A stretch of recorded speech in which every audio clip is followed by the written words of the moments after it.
President Bylock, members of the Board of Trustees, distinguished faculty, proud parents and family, and most of all, to the Barnard College graduating class of 2022, you made it.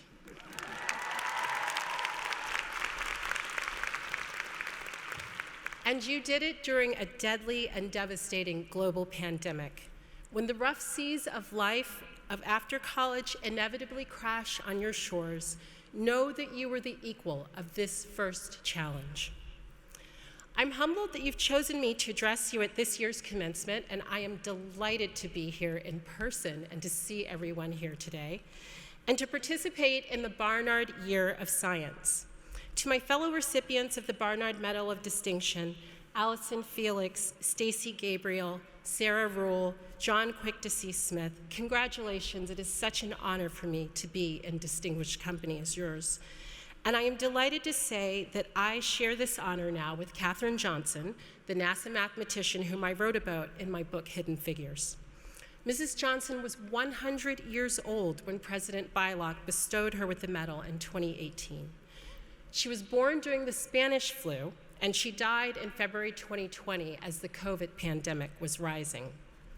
The odds she faced coming into the world were grim. 32.5 years was the at-birth life expectancy for a Black baby girl born in the United States in 1918. Passage of the 19th Amendment, guaranteeing American women the right to vote, was still 2 years away. She attended segregated schools in her native West Virginia. Then, in 1938, she was handpicked by the governor of the state to integrate the state's graduate schools, 16 years before the Supreme Court's landmark Brown v. Board of Education ruling struck down legalized segregation in America's public schools. In the 1960s, when most companies wouldn't trust a woman with a credit card without the signature of her husband or her father, NASA entrusted Katherine Johnson with the trajectory equations for astronaut John Glenn's pioneering orbital spaceflight in February 1962.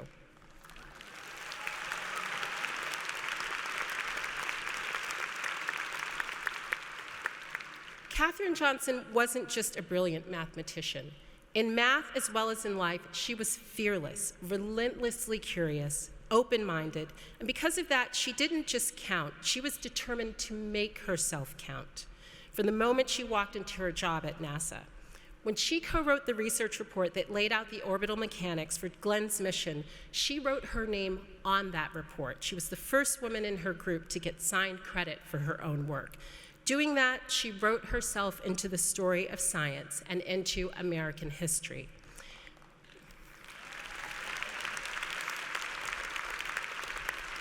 And that is your job when you leave here today, writing yourself into the story. I remember what it felt to be like in your place more than 30 years ago now, contemplating what my story was going to be. Science had been my present. It was all around me in the form of my father, who worked as an atmospheric research scientist at NASA, and his colleagues, who included the women that I wrote about in my book. In retrospect, it was an extraordinary way to grow up, but at the time I took it for granted. The past I wanted nothing to do with. I could never square my own ambitions with the fact that my forebears had been considered legally, socially, and economically less than full citizens, less than fully human, simply because of the color of their skin. And what I wanted was something that was different from my present and as far away as I could get from my past. So it's no surprise that after college, I chose a career that seemed like the opposite of history: investment banking. I was still in elementary school when I told my parents that I wanted to move to New York and work on the stock market. And so, as you can imagine, they didn't know whether they should be proud of their daughter or conduct an exorcism. I graduated from the University of Virginia, and I went to work on Wall Street wearing a navy blue suit and feeling every bit the master of the universe, to use that faded 80s phrase. It wasn't until I began writing Hidden Figures that I understood how much power there was in embracing history and in being able to write history, especially in a country like the United States. This is a country founded by writers: Jefferson, Hamilton, Madison, Franklin. Their prose and their lucid ideas about the nature of humanity and freedom is some of the most admired and influential writing in the history of the world. America is essentially a work of the imagination, so it is no surprise that those of us who are born here and those of us who come here, as many of you have, devote so much of our lives to pursuing an American dream and telling an American story. For those of us whose family history began with a bill of sale rather than the Bill of Rights, what we've always understood is that the only way to make the American story true for all its citizens is to make it complete. French political theorist Alexis de Tocqueville is credited with describing America as an experiment. As a writer, I like to think of it as a draft. The work of moving closer to a more perfect union will never end, but the ideal requires us to revise nonetheless. Since the beginning, we've been updating our Constitution and rewriting and reinventing ourselves and our history in order to correct for what historian Darlene Clark Hine calls absences and silences. After emancipating himself from slavery on Maryland's Eastern Shore, Frederick Douglass became an abolitionist, a speaker, a savvy political operator, a newspaper publisher, and the author of 3 autobiographies. His pen helped write my ancestors into the story as they moved from bondage to freedom to citizenship. Suffragist Susan B. Anthony's successful campaign for the 19th Amendment provided a new draft, giving women the vote, but Black women like journalist Ida B. Wells and educator Mary Church Terrell and so many other activists still had to fight to bring the concerns of women who weren't white to center stage. Now, here you are, waiting to add your chapters to the epic, the way your fellow alumna Zora Neale Hurston did in 1928, when after earning an associate's degree at Howard University, she enrolled here and became this school's first Black graduate. Hurston is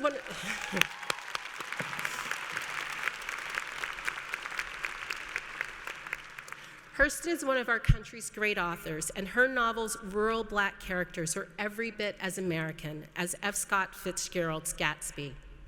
Her time here at Barnard wasn't easy, but it was critical in pushing her to find her voice and her life's work. "Beside the waters of the Hudson, I feel my race," she wrote. "Among the 1,000 white persons, I am a dark spot, surged upon, overswept by a creamy sea. I am surged upon and overswept, but through it all, I remain myself. When covered by the waters, I am, and the ebb but reveals me again." What I know is that each and every one of you here, regardless of your race, your background, your origin, knows that feeling, that over the last 4 years, you too have been overswept by one kind of sea or another. Yet you've managed to reveal yourselves here today. Hurston's words remind me not just of Katherine Johnson and NASA's Black female mathematicians, but of the thousands of women of all backgrounds who did the exacting, often thankless, but critical computations that led to advances in aeronautics, astronomy, chemistry, telephony, electronics, computer science, ballistics, and many other fields in government and universities and in private industry. Women sitting in rooms doing math is one of the great untold stories of the 20th century, and until recently, history looked right past them. But being overlooked by history never meant that these women were oblivious to their own ambitions or to their own roles as protagonists in their own lives. Like you, like Zora Neale Hurston, they earned outstanding educations at women's colleges or at historically Black colleges and universities. They took themselves very seriously as mathematicians and as women of science, and they had a strong sense of themselves as professionals doing meaningful work.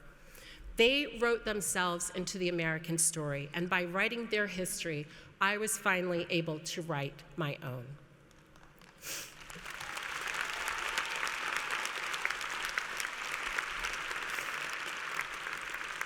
Now, lest you think your happily ever after begins the moment you walk out of here with your degree, stop for a moment and consider the stories that you love best, the ones that you turn to when you're trying to make sense of the world, the ones you read under the covers with a flashlight when you're down and out and have nowhere else to turn.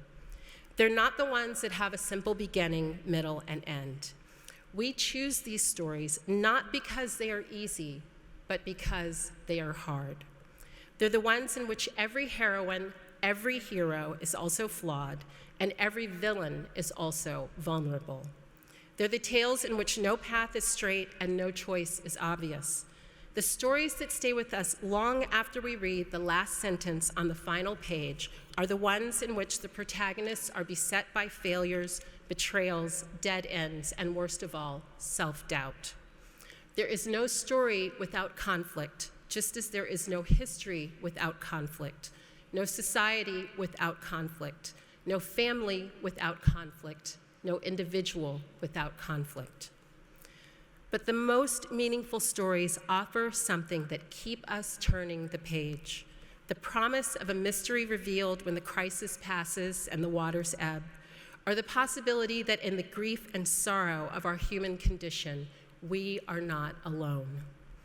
Those powerful stories give us an optimism. It's not the simple optimism of facile ideals, but the optimism of the courageous, which is nuanced, complex, and often contradictory. In the best stories, that creates a sense of urgency that keeps us reading to the end. In real life, the same force motivates us to get up each morning, even if nearly broken by the long night before. It compels us to act even when those around us, including those close to us, tell us that all is lost. Sometimes I reread my book with a critical eye, and I think to myself, I wish I'd explained this more carefully, or used a different turn of phrase here, or eliminated this altogether. But it's mine, and it's complete. If you get up and write just a little bit every day, eventually, you will have a book. All books, all stories are imperfect, but it's the untold story that's the tragedy. There is no agony like bearing an untold story inside you, Zora Neale Hurston said. Barnard College class of 2022, you have made your mark on this institution. The time has come for you to write yourself into the future of science, of mathematics, of history, of the arts, of statecraft, of whatever it is that is inside of you and moves you and will not be suppressed. Never allow the absences and silences to hold you back. Fill them in. You and you alone are the author of your own life and your own story. Now, sit down and start working on that next chapter. Congratulations, and thank you for inviting me here today.